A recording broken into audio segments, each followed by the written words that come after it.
که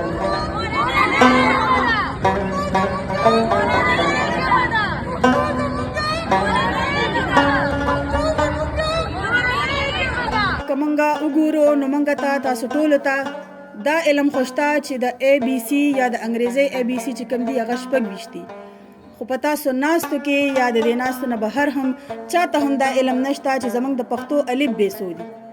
زمونږ د پښتو الف ب 440 دي. دا علم هیڅ چاته نشته او دا زمونږ لپاره د افسوس مقام دی. زمونږ خپله مورنۍ ژبه چې کوم ده مونږه په خپله لګیا یو، هغې ته مونږ ورکړه خو ونه کړله، هغې له مونږ هغه شته وجود نړوو، د هغې نه مونږ هغه شته چې کوم د هغې مقام دی هغه ترې راکنو. زه وایم چې اول خپله ژبه پس ته نورې ژبې، اول خپله ژبه پس ته نورې ژبې، بې بنیاده عمارت خو سمون نه که. حالات کراته نه پرېږدي په زړونو کې پښتو، حالات کراته نه پرېږدي په زړونو کې پښتو، زمونږ خو بهیږي په رګونو کې پښتو. والسلام، ډېره مهرباني.